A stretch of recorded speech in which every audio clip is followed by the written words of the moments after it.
திண்டுக்கல் என்று சொன்னால் என்னுடைய உள்ளத்திற்கு பட்டென்று நினைவிற்கு வருவது வேறு ஒன்றுமல்ல, இரட்டை இலை இரட்டை இலை இரட்டை இலை என்பது மட்டும்தான் என்னுடைய உள்ளத்திற்கு பட்டென்று நினைவுக்கு வருகிறது. அந்த இரட்டை இலையிலும் கூட ஒரு செய்தி இருப்பதாக நான் கருதுகிறேன். இரட்டை இலையிலே கூட இந்த இரண்டுக்கும் ஒரு அர்த்தம் இருக்கிறது. புரட்சி தலைவர் அவர்கள் வேறொரு நோக்கத்தோடு இதனை சொல்லியிருப்பார்கள்.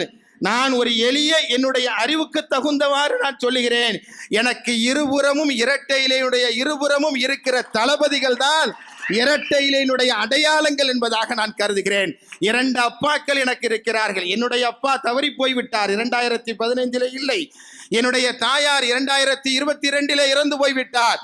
தாயும் தந்தையும் இல்லாத எனக்கு தந்தையாக தாயாக இரண்டு அப்பாக்கள் எனக்கு இருக்கிறார்கள் என்கிற சந்தோஷத்தோடு இன்றைக்கு நான் முன்னின்று கொண்டிருக்கிறேன். எத்தகைய உறவு வெற்றியோ தோல்வியோ எதுவென்றாலும் எதிர்கொள்வதற்கு நான் தயாராக இருக்கிறேன். இந்த உறவுகளை மட்டும் நான் ஒருபொழுதும் இழப்பதற்கு நான் தயாராக இல்லை என்பதை இந்த தருணத்தில் நான் சொல்லிக் கொள்வதற்கு கடமைப்பட்டிருக்கிறேன். புரட்சி தலைவர் எப்பொழுது இந்த கட்சியை துவங்கினாரோ அப்பொழுதே திண்டுக்கல்லிலே மாயத்தேவரை இரட்டை இலையிலே ஐயா அவர்களை வெற்றி பெற வைத்த சின்னம் இங்கே இருக்கிறது. அதற்கு மேலாக இரண்டு சிங்கங்கள் இருக்கிறார்கள். ஒரு அப்பா என்னுடைய திண்டுக்கல்லார் இருக்கிறார், இன்னொரு அப்பா நத்தமையா இருக்கிறார். இதுக்கு மேல் என்ன வேண்டும் என்பதாக நான் கேட்டேன். அதையும் தாண்டி எது வந்தாலும் எதிர்கொள்ளுகிற சக்தியோடு திராணியோடு இருக்கிற அஇஅதிமுகவினுடைய தொண்டர்கள் இருக்கிறார்கள், சிறுபான்மை மக்கள் இருக்கிறார்கள். எல்லாவற்றையும் தாண்டி அனைத்து மதங்களுக்கும் அனைத்து ஜாதிகளுக்கும் பொதுவாக இருக்கிற முகம்மது முபாரக் என்கிற அடையாளத்தோடு உங்களுக்காக உழைக்கிற நான் இருக்கிறேன். வேறு என்ன வேண்டும் என்று கேட்டேன். வேட்பாளர் நிலை என்னங்கிறது எனக்கு தெரியும், உங்களுக்கு எல்லாம் தெரியுங்கிறது நான் நம்புகிறேன். ஆனால் காலையிலே போன் பண்ணும் பொழுது கூட அப்பா சொல்லி காட்டினார், நீ என்னுடைய பிள்ளைய மாதிரி உங்களை பார்த்து கொள்ள வேண்டிய பொறுப்பு எனக்கு இருக்கிறது என்று சொன்னார். ஆயிரக்கணக்கான அப்பாக்கள், ஆயிரக்கணக்கான அம்மாக்கள், லட்சக்கணக்கான சகோதரர்கள், லட்சக்கணக்கான சகோதரிகள், லட்சக்கணக்கான மாமன்மார்கள், லட்சக்கணக்கான மாமிமார்கள், லட்சக்கணக்கான கோடான கோடிக்கணக்கான சித்தப்பா சித்திப்பார்களை கொண்டிருக்கிற திண்டுக்கல் பாராளுமன்ற தொகுதியிலே போட்டியிடுவதை நான் பெருமையாக கருதுகிறேன், லட்சியமாக கருதுகிறேன். இங்கே கிடைக்கிற வெற்றி என்பது வரலாற்று வெற்றியாக நான் கருதுகிறேன். அதற்காகத்தான் திண்டுக்கல்லை நோக்கி வந்தேன்.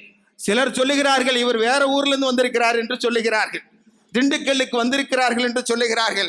நான் வந்த உடனே சொல்லி காட்டினேன், நேற்றைய கூட்டத்திலும் சொல்லி காட்டினேன், என்றும் சொல்லுவேன், நாளைய கொடைக்கானல் கூட்டத்திலும் சொல்லுவேன். ஏப்ரல் 19 வரை அல்ல, என்னுடைய உடலிலே உயிர் இருக்கிற வரை சொல்லுவேன். 16 வயதில் பொது வாழ்க்கைக்கு நான் வந்தவன். இப்பொழுது எனக்கு 44 வயதாகிறது. 16 வயதில் பொது வாழ்க்கைக்கு வந்தவன். ஏறத்தாழார்கள். இதைவிட வேறு என்ன பெருமை வேண்டும் என்று சொல்லி உங்களோடு இரண்டரை கலந்து விடுவதற்கு நான் தயாராக இருக்கிறேன்.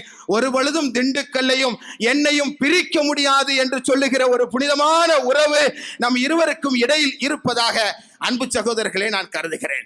எனவே திண்டுக்கல்லை விட்டு என்னை பிரிக்க முடியாது. நான் என்னுடைய தாயார் 2022 ஜூன் மாதம் 4ஆம் தேதி இறந்த பொழுது கூட என்னுடைய தாயாருக்கு அருகில் நான் இல்லை. நான் சென்னையிலே ஒரு போராட்டத்திலே கலந்து கொண்டிருந்தேன்.